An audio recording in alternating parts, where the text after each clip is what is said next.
All right, so I know we talked about.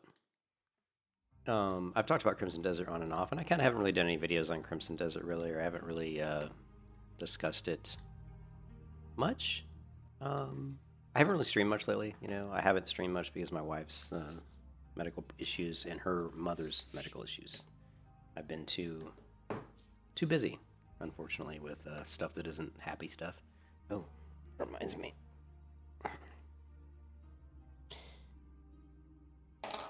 Anyways, but I wanted to talk about Crimson Desert. I think I've been playing Star Citizen kind of a little bit like the last couple weeks, but I'm looking for like the next game to really kind of spend a little bit of time on. I mean, I don't think a game like Crimson Desert is ever a game that I would.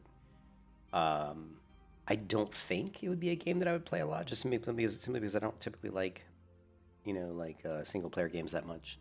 And I see Crimson Desert, and they even advertise it as a action adventure, which feels like it's not even an RPG. Like they don't even say RPG, so it's not even like a single player RPG, like a Witcher 3 or maybe a Baldur's Gate.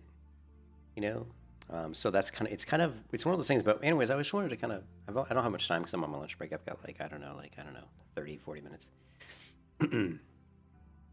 and I just wanted to kind of look at I've always been kind of a fan of Wolfhard FPS. I've always liked his content, and he's done a couple videos on Crimson Desert, and I think his comments are pretty valid. And so we'll just kind of cover this a little bit, and I'll give my thoughts on just what we're seeing in the actual game footage. So I'm making this video as I wanted to talk about the initial impressions, hands-on preview videos that many of you guys have been. And I mean, right off the bat, I didn't know there was mounted combat. The other thing that bothers me a little bit is, obviously I don't play games with a controller, and I don't ever in my life ever want to play a game with a controller. Not unless a controller can have the same precision as like a computer mouse, which it really can't. You just cannot move and aim with the precision of a mouse with a game controller. So it just doesn't work that way. But anyways, Watching for Crimson Desert, and I was one of the folks that was fortunate to be able to play the game, and I played for between 5 and 6 hours, I would say. But the point of this video is I said this in my video. a couple things. I was just noticing the quest log. True wisdom and kind is like the quest, and maybe this is a step of this quest. Investigate the sewer. A little bit of time, weather, location. Again, looking like we're using a controller with these buttons. The graphics are super impressive. I mean, really, the graphics in the game look really, really good. I'm a big fan of Black Desert Online, and this game engine, I believe, is kind of like a modified version of that game engine. It's a custom game engine, and from what people are saying, it handles the rendering of complicated 3D graphics and and particle effects and all that stuff a lot better than even like Unreal Engine or something like that. It's really customized to handle this type of stuff, and apparently it does a great job. Video too, but I really want to reiterate that you should take a lot of these hands-on impressions with a grain of salt. It doesn't mean that just disregard players that if there's people that played for 4 or 6 hours or whatever and they really. If you notice, one of the big complaints with Black Desert Online is what they always call pop-in. It's where, like, as you're moving in a straight line or moving through terrain, you'll see assets like appearing and disappearing. Like patches of grass will disappear and then reappear, and they might even they reappear in a different place. It's really bizarre, actually, in Black Desert. I'm not sure why that happens. But as I'm looking here, I'm not seeing pop-in like I would see in Black Desert. I did see up here. I think I saw a slight pop-in. Let's see. Or whatever, and they really loved every moment of it. Obviously, Right that's there. a good sign if you vibe with that particular creator and you know their preferences and you think that you feel similarly to how they feel when they play games. That's a great sign, of course. But there's so much in this game that the vast majority of us simply just didn't get to experience most of it, nor even become, let's say, competent in some of the basic game systems and mechanics. And it's not because people are stupid or they suck at games. I mean, that might be the case sometimes, but generally speaking, I don't think that's true. I think the cool part about this game is like the combat looks like really good. Like I'm not a fan of like Souls-like combat, and I'm not a fan of what they're trying to do with Chrono Odyssey, where they're trying to like release the camera, meaning that I could like be that the camera's gonna move. Like normally, like if you're playing an MMO like World of Warcraft and you're side strafing, you're facing forward, right? But like you don't typically walk in one direction and attack in another. But some games, like Souls games, you can kind of have a target locked who's in front of you, but be moving the other like to the side, and still swing at the target, which I'm not really a fan of because it doesn't make a lot of sense if I'm moving like to 3 o'clock, but my target's at 1 o'clock. I mean, it's fine if I turn. I think the character should have to turn. I think the character should have to. I think the player should have to control their character such that if they're going to attack somebody, they need to physically turn their character to face that somebody and attack them. I think that should be in the control of you as a player. So I'm not a fan of like the Souls-like combat system. I'm not a fan of locking on to enemies. I find that dumbs down the combat, and I think it also is an artifact of the way those combat systems work, which has kind of a free camera, not like a locked third-person camera. I'm much more a fan of like Terra Combat, Black Desert Online Combat, where it's more of a locked camera. I don't mind if you can free up the camera in certain situations, but if you're going to allow the player to free the camera, then I think you should be able to allow them to toggle back and forth between locking it and unlocking it. Which but here what I'm saying is here it looks like it's more of the standard, like the camera's kind of facing where you're moving. Like if I'm moving forward, it's facing forward. If I'm moving to the right, it's facing to the right. Let's take a look at it. In this case, it's just because we all had different times to play. Some people only got to play for 2. Some people got to play for 6. Other people were able to play like throughout the day. What we can see there looks to be some sort of, I don't know if that was ore. Looks like didn't get rotated out of their spots. And then you have people that have been to multiple events. Yeah, there was a candle there, but it also said, I think it said light copper. And creators that have played. So it looks like mining's in the game. The first 4 hours of the game 2 or 3 times. Plus they've gone to PAX West. That feels like Skyrim. I'm not going to be listening to Wolfhard a ton, because I'm more just watching this video to see the footage. The first 4 hours to play like throughout the day and didn't get different times to play.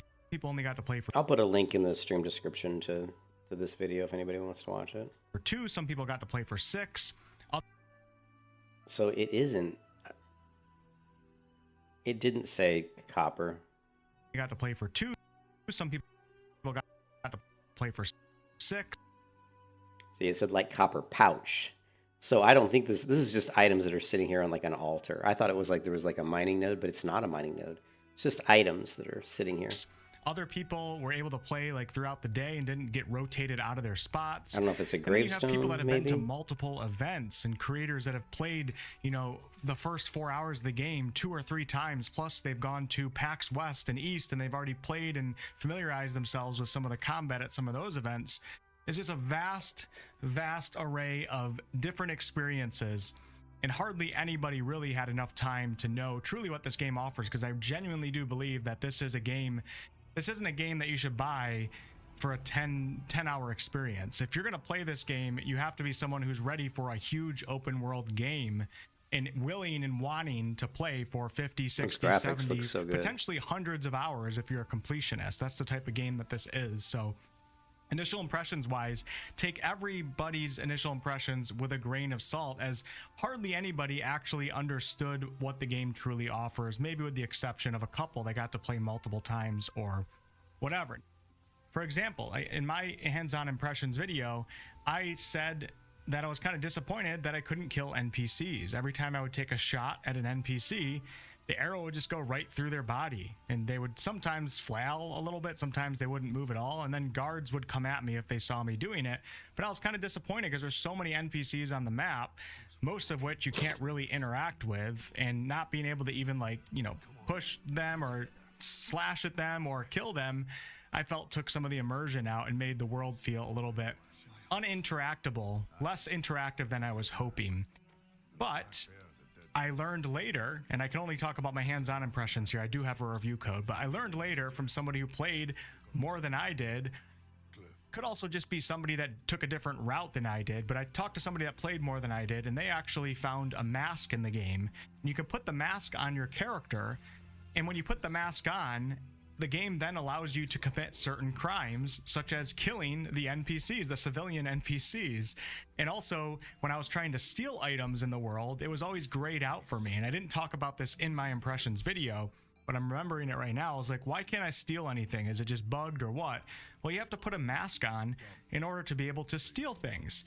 And this crime system's a lot deeper than what I got to experience. And there was nothing in the game, at least from what I remember, that was telling me that I'm going to be able to kill NPCs, for example, because a lot of the tutorials in this game, there's not a ton of tutorials, and a lot of the explanations Not are holding your hand. very obscure, and you have to stumble across certain things in order to be introduced to those systems versus the game just guiding you through like a full tutorial and telling you everything that it offers and how everything that standing, how he like leaned up against the wall, that's right out of Black Desert Online. works. Now, personally, I'm a fan of obscurity with a lot of this stuff. I like figuring things out on my own. I think it might be a little overdone in this game with not knowing how to do certain things or what's available, but generally speaking, I like that approach that Pearl Abyss is taking, even though I think that there's going to be a decent amount of players out there that probably don't like that. They're going to have to rely on watching YouTube videos to understand certain things, and not everybody likes to play games like that. But there's just so much that so many of us didn't get to experience. Cool climbing mechanics. And I also said something in my video about stumbling across a camp where the NPCs, they weren't really static, but they were pretty soulless. You couldn't interact with any of them. All you could do was greet them, and they would just repeat the same line that you heard another one say. It was like an entire camp area where the NPCs were just there and there was nothing to do. Like, I couldn't trade with anybody. I couldn't fight anybody. I couldn't do anything. I didn't have the mask at the time, so I wasn't able to kill any of the NPCs. And then I find out from others later on that it feels like a little bit of a Guild Wars 2 inspired map here. Like the kind of this little slash of black ink, or swatch of black color here feels very Guild Wars 2 art style. that's actually a boss arena. And how the map kind of faded out. Again, Guild Wars 2. So if I continued on with the Which is my favorite, if I wanted to let you guys know, my favorite world map in an MMO is Guild Wars 2 map. I think the Guild Wars 2 map is just phenomenal. I love the way it works. I love the way it zooms in. Love the way it zooms out. I love the Guild Wars 2 minimap. In fact, Guild Wars 2 has a lot of stuff that I like. I like the UI. I like the interface. I mean, I just, the thing in Guild Wars 2 that I'm not a fan of is I wish the combat felt more impactful. It doesn't feel as impactful as it could. And I also wish that the combat systems, I don't know, I wish they were a little bit more clarity. Like if you play the game a lot, it's not really an issue. But when you first play the game, and if you go to like a battleground, there's a lot of people doing things you've never played the game before. It's really difficult to see what people are doing, and that's something I think particle effects on weapon attacks is fine and dandy, but there has to be some level of realism, and there has to be some level of visual simplicity, such that it's easy for you to see what enemies are doing. Like if they're pulling their sword out of their sheath, if they're doing a thrusting attack, or if they're throwing something at you, if they're casting a frostbolt, whatever. It has to be visually conveyed in a way that it's easy to discern what's happening. And I think some games pull it off really well. World of Warcraft pulls it off fantastically. And I think those older tap target games generally do, because the combats or animations, the pacing of combat is slower on a tab target game than it is on an action combat game.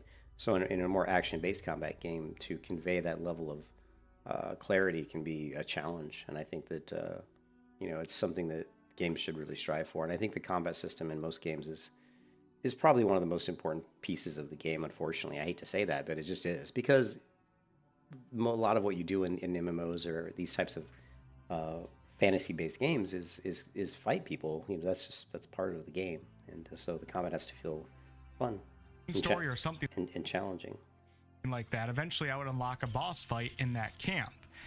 I didn't know that, and there's no way for me to know that, and all I can do is give my initial impressions and tell you guys what I experienced. I would have had no way of knowing that unless I actually made it to that part of the game. And it doesn't dismiss my criticism of saying that the area was kind of dead and boring, though. I mean, it's still there, and it's still dead and boring until you unlock the boss, but I didn't have that context. Well, another Look at that guy, who got to play that a lot suit of more, armor. a creator who took a different route than I did, may actually have had that information. So for this game, I feel like it's important enough to make a video on this topic, because of course initial impressions should always be taken with a bit of a grain of salt. You should know that they're initial impressions for a reason and not a full review. Like when I played Kingdom Come Deliverance for, I forget how long I played, 4+ hours, like I was 100% sold, and even though I didn't necessarily understand everything, I had a really good grasp on the game. Well, playing this game is a lot harder to have a grasp on it, because there's such a breadth of options and activities and things that you can do, and to be able to tell people after a limited time whether all this stuff is worth it or not, or if it works well as a full package, is pretty much impossible to do. Even some of the creators who had a way more time than I did with the game, even if they were really positive about it, they didn't get to, well, as far as I know, no one got to experience the content in all of the regions in the game. And there's 5 open world regions. They're all seamless. And if they like what's in the first area, there's no telling that they're going to like what's in the other regions. It could be copy paste the same exact content and be really dull and boring because of that. Or perhaps it is similar content, but it still is exciting because it's in a different region and everything weaves together. Or perhaps some of these regions offer really unique. It's interesting how the cloak that allows him to fly / glide allowed him to kind of almost hover in place here. That was kind of interesting. Perhaps it is similar content, but notice how he still is exciting because he's gliding forward, so it feels like a glider. It's in a different region and everything weaves together. Or perhaps, but then he pulls back. Some of these regions offer really unique, interesting. And he kind of is almost hovering, and he does some sort of ability. I don't know what. Fun, different content, but nobody actually knows that, as far as I'm. Hey, what's up, Mooster? Yeah, I mean, it's one of those games, though. There's a nice little kitty here on the wall. I was just gonna critique this wall, though, because of the graphically, it doesn't look as good as content. Doesn't look as good as I would have hoped. I can see there's like this the vines, or what's the word? Just this grass or vines, or I'm trying to think of something else. It's not really a fern, but it's like clipping through the rock, and the fact that it's being affected by wind is great, but the fact that it's completely going inside the rock is a little bit janky. And then just the quality of this rock looks really blurry in this video. I don't know if it's just the video. It'd be really interesting to see what this looks like in game, but it looks really blurry, like the surface of this brick. But I mean, I'm just being very critical, but the game itself, I mean, I think looks fantastic. And I know the technology is supposed to be unbelievable as far as how it's able to render so many characters fighting at the same time in such a large open world. As far as I'm aware, so even the people that do feel like they understand what the game is about as a whole package, to know if it's going to be worth your $70 whatever purchase. I don't know how much it costs. I'm assuming full price. It's just impossible to know that right now. This game is so massive. There's so many different things to do. And lastly, and do note that this entire video is as unscripted as I've ever been. I just turned on my microphone and started talking. I knew the subject I wanted to talk about, but I definitely didn't plan any of this out, so I apologize if I'm rambling a little bit too much. But puzzles. So conversely, the vines here look a lot better on this side of the wall. They're not clipping through the wall, and the wall itself looks better. Interesting. Yeah, you see the wall on this side looks better. It could have been lighting, but... So I apologize if I'm rambling a little bit too much. But puzzles. So some puzzles... Not a fan of puzzles in fantasy games, sorry. I don't play games to figure out puzzles. You know, to me, I play fantasy games because I like the fantasy, like more of a Dungeons & Dragons style fantasy, like sword and sorcery, you know, fighting enemies, monsters. You know, that's the way why I play them. I don't play them because I want to figure out how some stupid interlocking device has to be turned in certain pattern to open up some chest or something. I mean, honestly, I don't play games for puzzles. Never been a fan of puzzles in MMOs. And the version that some of us were playing on were a little bit buggy. I don't think this is a major area of concern, because I think Pearl Abyss is aware of this, and there's still a couple weeks, and we were on an early version. But when a puzzle is a little bit buggy, especially in a game like this where the puzzles appear to be a little bit more obscure and unexplained, which is fine. I think that's a good thing in some cases. Obviously, people are going to have different opinions on that. But when you add that on top of something possibly being a little bit buggy, it can equate to real frustration with the player having no idea how to solve a puzzle when maybe they actually did come across the right solution, but something was bugged. I'm not bringing this up to make you concerned about bugs or whatever. I'm thinking a lot of that will be solved by the time the game comes out. And there wasn't that many bugs. It's not like everybody experienced bugs, but they were there with some of the puzzles. And I experienced a pretty bad one on a later load point in the game. And everybody else was like fighting these late game bosses. And I'm sitting here working on the puzzle that everybody solved a half hour ago, thinking, holy crap, am I stupid? And yeah, that's concerning, you know. Yeah, I'm not a fan of puzzle stuff. Hey, what's up, Outpost? And that's concerning because he was saying that people were further in the game on certain bosses, and he wasn't. But the reason he wasn't was because he hasn't solved a puzzle. That lets us know that there's gated content that you're going to have to get past certain puzzles to progress through certain parts of the game. Doesn't mean it's like a main story or who knows, but you are going to have to progress through certain parts of the game based on puzzles. And I'm not a fan of that at all. At all, I think the one of the things I liked about Skyrim so much was that in Skyrim you could just point your character in any direction and just go. Like there was no, like you weren't gonna not have fun. Like if I could just create my character and just say I'm just gonna walk this direction and just do stuff. And as I walk in that direction, I might find a bear. I might find a cyclops or something. I might find a village full or like a little bandit camp. I might find a other camp of white cloaks or whoever. And you could just do stuff, and it was fun. You weren't really limited to having to follow a main story quest, and you could pick up stories as you go and pick up quests as you go. And to me, that's what an open world should be, because in the real world, if we were thinking of like Lord of the Rings, for example, that's the way the real world works, right? There's no thing in the real world that says, well, you can't go to this bar and talk to this innkeeper because you haven't done this first. No, that's not the way the world works. So I prefer immersion to be like one of the most important factors for a video game for me. And for it to be immersive, it has to be believable. And for it to be believable, it has to somehow work within the constraints of what we are used to as a real living world. So so puzzles like this are just to me I don't like. Sure, sometimes I can be stupid with puzzles, but generally speaking, I like puzzles. I'm a puzzle enjoyer in games, and I don't look up solutions. Like, I like puzzles. If you guys watch my streams, you'll notice that I turn off the chat and everything, and I stay there as long as it takes to solve a puzzle. In this case, there was one little bug that wouldn't let me progress, and because the puzzle itself was already confusing and a little bit difficult to understand, there was no way that I could know that it was bugged, and I just assumed that I wasn't able to figure it out until I learned that it was a bug, later on.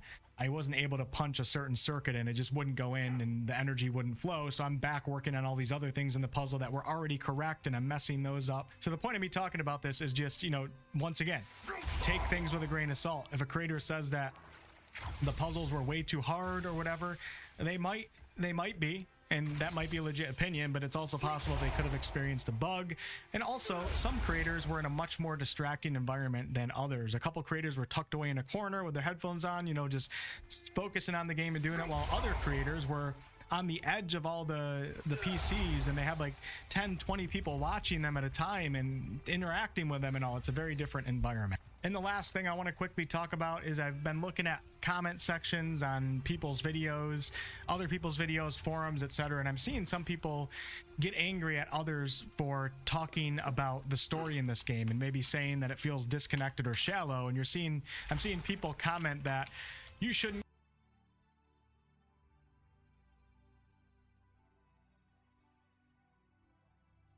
Not a Raptor. I know I've watched this guy's channel before. I played 6 hours of a new version of Crimson Desert, and damn, there's so much new stuff I want to show you in this video. There's a bounty system where you can go after criminals and have to put them behind bars. There was this secret boss in the open world I got to fight that gave me a very unique item. Unarmed combat is actually really powerful and fun, and I was overall really impressed by the amount of depth in the skill system.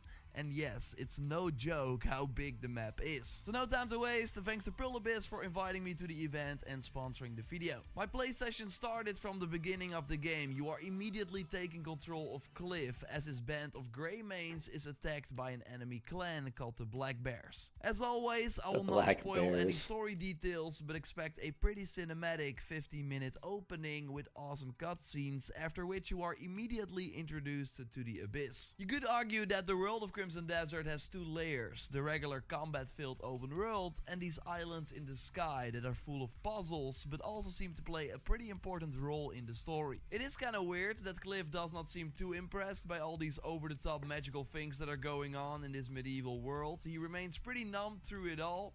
I really hope his personality grows over the course of the game, because it almost feels like he was a silent protagonist hey, at Outpost. first, which might Yeah, have been the good to case see as you the too, game of buddy. course started as an I'm MMORPG. just on my But I lunch would break. overall argue that I'll these be MMO streaming probably roots are tonight or also tomorrow. the game's biggest So, strength not because sure it what I'll be basically streaming. feels like they Maybe put Black 6 Desert. different classes into one single character. The skill menu in this Interesting to see the archer combat there was straight up taken from Black Desert.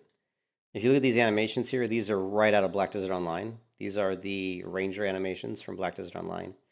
Um, you can tell because it's kind of the back up backwards pedal with a spin and slide to the left.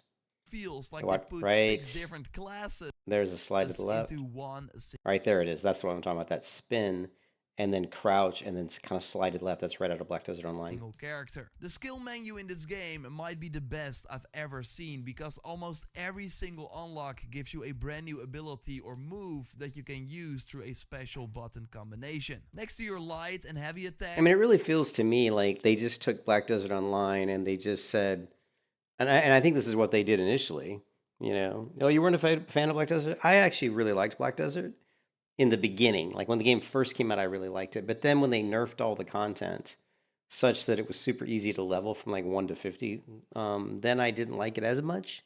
But Black Desert is one of those games where you really have to delve deep into all the crafting systems because there's so much crafting in Black Desert. I mean, building ships, farming, trading, building up enmity with NPCs. There's a lot going on in Black Desert Online as far as the life skills. And I think a lot of people who don't like Black Desert Online never really took the time to really get into all the life skills because to me that's where Black Desert Online really shines. And then there's the other side where it's just the straight up PvP. But I never could really get into the PvP, and I think a lot of people don't like Black Desert because they weren't able to get into PvP.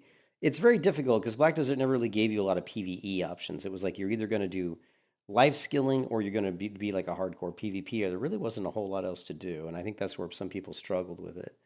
I never played it. I mean, like when the game first came out, I was a founder, of course, and I played it with a guild. My guild leader was an Australian kid.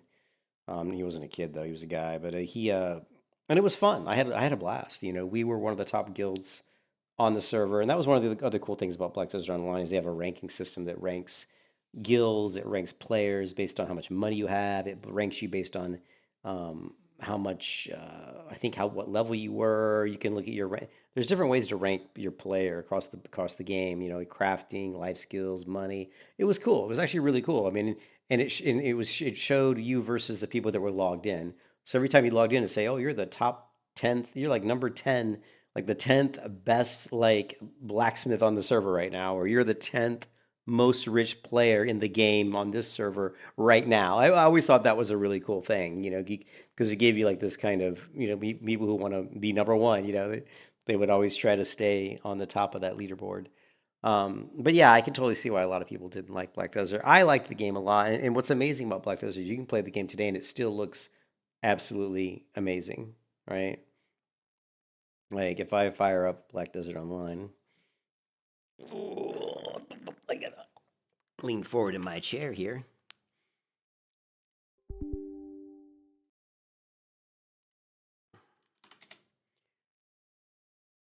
I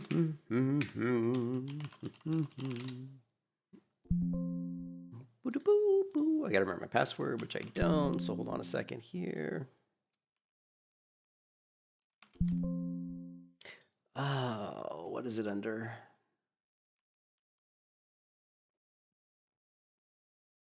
Where is my Black Desert? Black Desert Online. I can't find my password.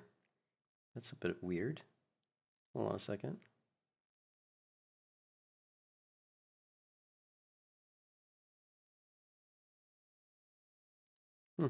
I searched for Pearl in my password manager and it wasn't coming up. And then when I scrolled through it, of course, I found it. I'm like, why wasn't it coming up when I searched for it? But anyways, just to show you, so Black Desert Online came out in 2014, which obviously was a long time ago, right? It's 12 years ago. And you have to be pretty much gobsmacked, or, I mean, you have to be incredibly impressed by how a game that came out in 2014 still looks as good as what I'm about to show you.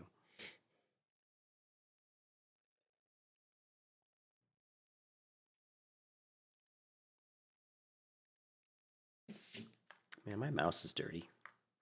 My mouse is dirty. How dare my mouse be dirty? Let's see if there's some dust in there. Sometimes you get dust around the feet, the mouse pad feet. You gotta have to kind of clean that out. All right, anyways.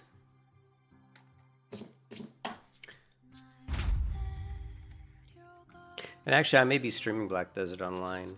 I might be streaming Black Desert Online this weekend. I'm not sure yet, but let's just grab one of my characters, right? We're gonna enter.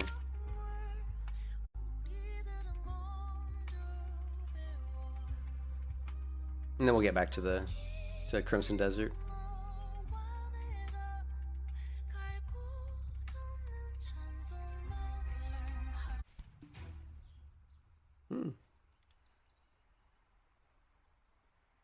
You can see, although it's kind of looks like it's dusk. Wow, I haven't played this game in so long. All right, here we go.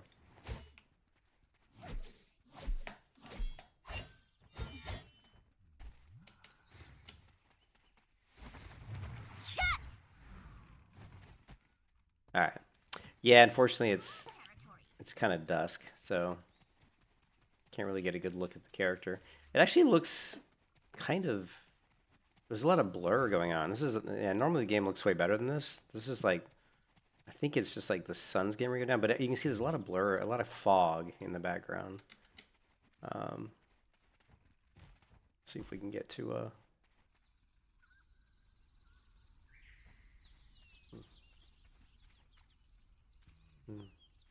And you have, I don't know, it keeps showing. There's also one thing about Black Desert is there's a lot of clutter on the UI. You can reduce a lot of the UI though and get rid of a lot of this stuff, but you can see there is quite a bit of clutter on the UI.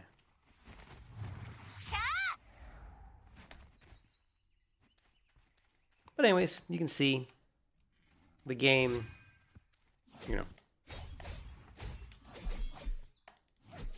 has amazing, I mean, the graphics are unbelievable.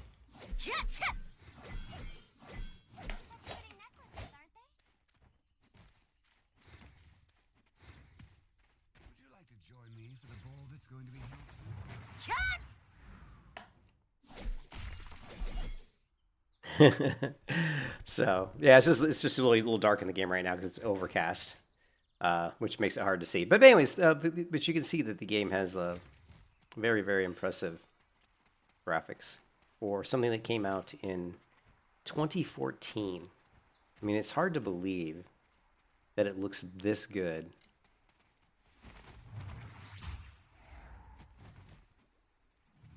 You know, for something that came out, you know, that many years ago. There's games that come out today that don't even look this good. But anyways, yeah, it's really, unfortunately, it's like I said, it's really dark right now, so you can't really see. But how do I disconnect? Burn.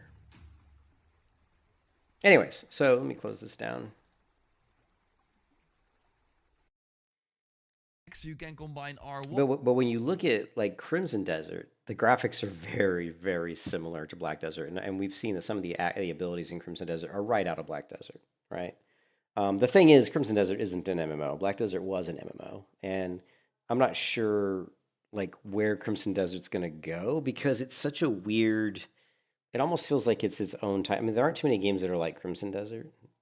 I mean, I guess I really shouldn't say that. I mean, there's lots of games that are like that. I mean, you have games like Witcher 3 or whatever, but there's lots of games that are single player, you know, just RPGs. But I haven't really seen anything in Crimson Desert around crafting, like crafting or any kind of RPG type elements. It's more just like story based, you know. And I'm a little concerned that that's all it is.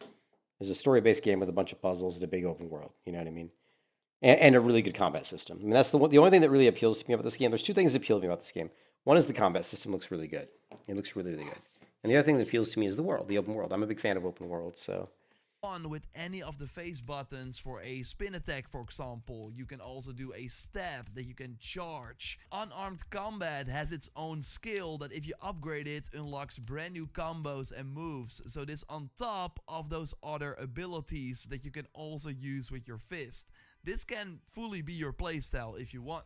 Want to be an archer? Well, that seems certainly possible as well, as long as you have the arrows with really cool dodge attacks and other moves to push enemies away. I tried the drop kick, as there are certain moves that you can only do from the air, and everything I mentioned here is only from the blue section of the skill tree. There's also a more spirit focused green tree that, for example, has this interesting focus move that lets you slow time and then push enemies away. Then there is the elemental red tree focused on your grapple hook and elemental enhancements, and the one element we did not know about yet, by the way, is called Vok, which lets you deploy basically smoke bombs with various skills. Oh, and those other two playable characters have a similarly sized skill tree that I sadly could not record, but that I did see. It's very impressive. There's no XP you earn to gain a new level, but by simply taking the time to kill a group of enemies, I was always rewarded with one Abyss artifact that I could then immediately invest in almost any skills. But you can also learn skills by observing enemies. During an early boss fight, the knight did his signature pump kick, and if you stand still, you can immediately steal that move and use it against him. Some skills actually require you to observe an NPC before you can unlock them, although these NPCs seem mostly linked to the main story. For most of the skills, it's optional, but it will save you an Abyss artifact. We have to wait and see how impactful that is though, because the Abyss artifacts seem pretty easy to come by.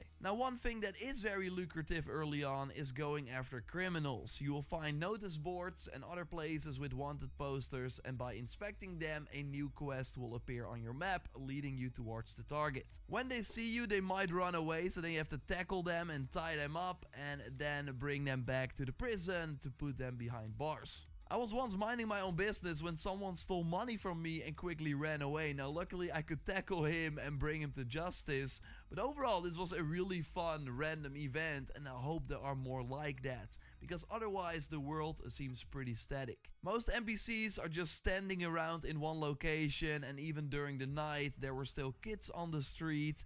If you were like hoping for a living, breathing world, I sadly did not really get that feeling from these opening hours. Again, it really reminds me of an MMORPG. That's kind of unfortunate, and I think Wolfheart said the same thing, but that a lot of the NPCs felt like they were just placeholder. They didn't really perform much of a purpose, and I think it's man for a game, it's like a give and take type of process. So I think with these games, because it takes so long to make these games, and there's so much effort that goes into them, that they kind of have to pick and choose where they want to put the polish. Because I don't think they can polish everything. I mean, this game's been in development for like 7 years at least. I mean, they've been working on Crimson Desert for a very, very, very long time. I think at some point, you have to decide, when are we going to release the game, and what do we consider to be the pieces that have to be finished? What are the pieces we don't care about? And it sounds like so far, we don't know, but it sounds like a lot of the NPCs in the game are just kind of standing around, which is not uncommon for like an MMO, but for an RPG, a lot of times you'll have a little bit more interactivity. But it would be cool to see games in the future, and I think eventually we will get there because of AI. If we don't all get killed by AI, we will probably get to the point where we will have every NPC in the game will have a certain AI profile that'll allow it to have a lot of its own behaviors and its own abilities and its own decision-making process that'll be pretty much kind of random, so to speak. So if you go into a town and you attack anybody, they might, based on whatever AI profile they have hooked into them, they may attack you back, they may not, they may call the town guard. I mean, they could do all kinds of stuff. So, and I think that's something that'll make games a lot more fun in the future. So.